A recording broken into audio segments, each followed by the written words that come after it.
I should say this movie sucks ass. End of review.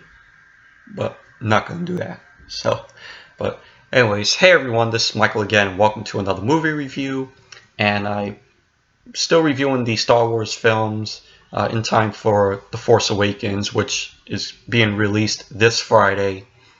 So, but I previously reviewed the original trilogy of films. Now I'm going to review the prequels.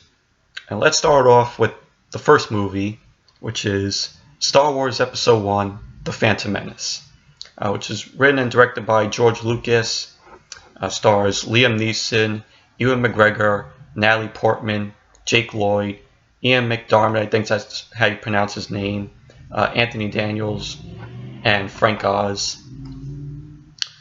Now, Star Wars Episode 1, The Phantom Menace, I remember when I was a kid when this film came out back in 99, or before it came out though, it was going to be the biggest movie of that year.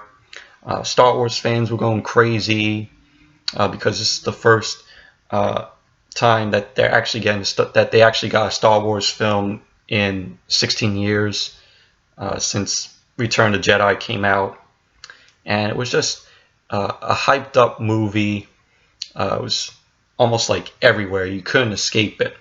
Like I remember seeing the toys when I used to go to Toys R Us back then at that time, and I remember Pepsi promoting the film. Also, they had like the cans with all the characters from the film on it, from this film, on their cans. Taco Bell, I think Pizza Hut and KFC actually also had tie-ins to the film promoting it. Like you would get like a toy when you got a meal from those three chains, and they also released I think cups too when you also got a meal too. So yeah, so it was very hyped up movie, and seeing it again, this movie is just a piece of shit. It's fucking boring. It's garbage, in my opinion. I know there are some people who like the prequels, and if you like the prequels, that's fine. Not gonna bash you all, but we have a right to our own opinions. So, but yeah, just basically this movie is about Qui-Gon Jinn, played by Liam Neeson, and Obi-Wan Kenobi, played by Ewan McGregor, and they go out to find a young Anakin Skywalker, who is played by Jake Lloyd. And Darkseid wants to stop both Qui-Gon and Obi-Wan from training and helping Anakin to become a Jedi. And they send Darth Maul to come, out there and fight them. And that's pretty much basically the plot to the movie. It's just that the movie, you don't care about any of the characters. Like in the original trilogy, you actually cared about the characters. You cared about Luke, you cared about Leia and Han Solo, and the others. Here, you don't care about nobody, and nothing happens in the film. Like, okay, you get like a lightsaber fight here and there from with Qui-Gon and Obi-Wan taking out these robots because they're on the planet. They're on the planet Naboo, I think that's how you pronounce it.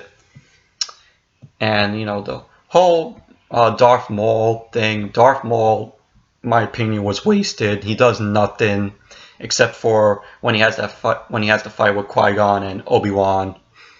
That's basically it, though. I mean, they had a good fight. They had a good lightsaber fight, and there's some stuff that I like in this movie. Like, of course, like I mentioned, the Darth Maul, Qui-Gon, and Obi-Wan fight. Also, like the scene where Anakin, like C-3PO is being created by Anakin, and C-3PO ends up meeting R2-D2 for the first time, which I thought that was a cool scene.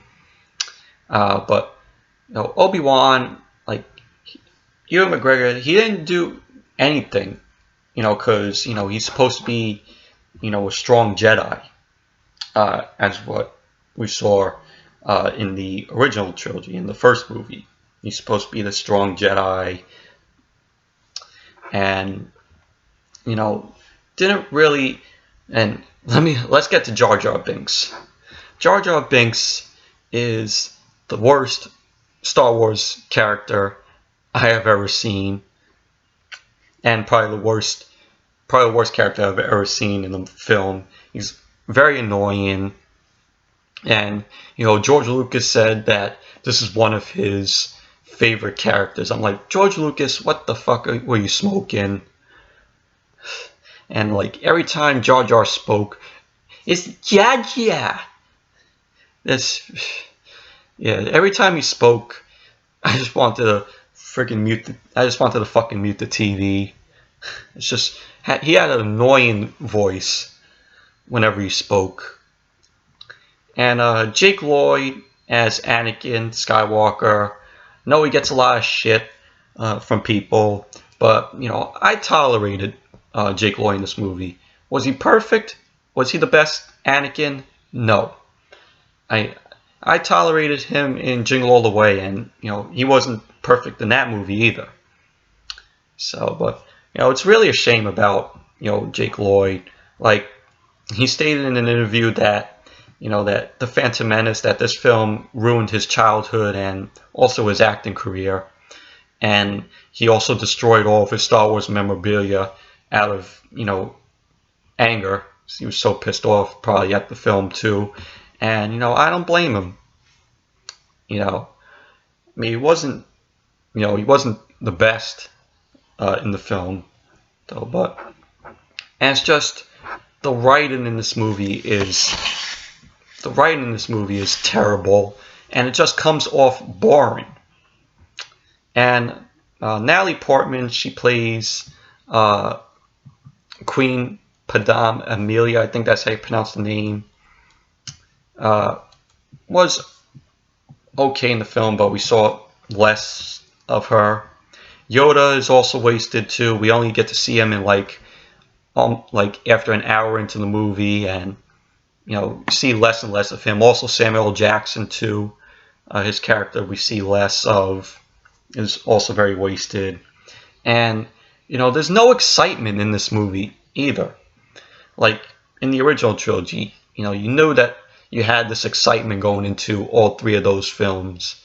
Seeing a lightsaber fight and seeing all these characters interact. Here, nothing.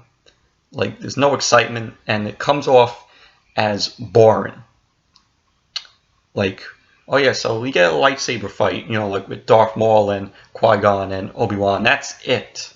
And then them just taking out the robots. That's all the action that you see here. And also, the pod race scene, which is another thing I forgot to mention that I also like too. I thought that was a really cool scene too. The effects in it was really awesome. But that's it. What more can I say about Star Wars Episode 1: The Phantom Menace? It's a fucking terrible movie. It's shit. It's boring. Characters you don't even care about. And like I said, it's a boring Star Wars film, if you think about it. But like I said, I know there are some people out there that like the prequels. If you like them, that's fine. I'm not gonna bash you all. So, but yeah, the films, the second movie is not better. Attack of the Clones, it gets much worse. So, but that I'll say that for when I do my review of that, which is gonna be, after this one, but not after this one. But so yeah, Star Wars Episode 1: The Phantom Menace, shitty movie. Very boring. Wouldn't recommend it. So, but yeah. So also, if you want to see a funny review of this film, of The Phantom Menace, watch Red Letter Media's video where they completely destroy the hell out of this fucking movie. They really do, and it's really hilarious. So go check out that video too if you haven't seen it. They do a good job on that review and bashing it.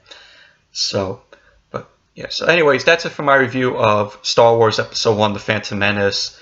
Thank you all for watching, and until next video, which will be my review of tomorrow night's WWE TLC pay-per-view, which will probably be up maybe tomorrow night or on Monday. And then after the TLC review will be my review of Star Wars Episode 2, Attack of the Clones, which it gets much worse. But yeah, so until the next video, I'll see you all later. Bye.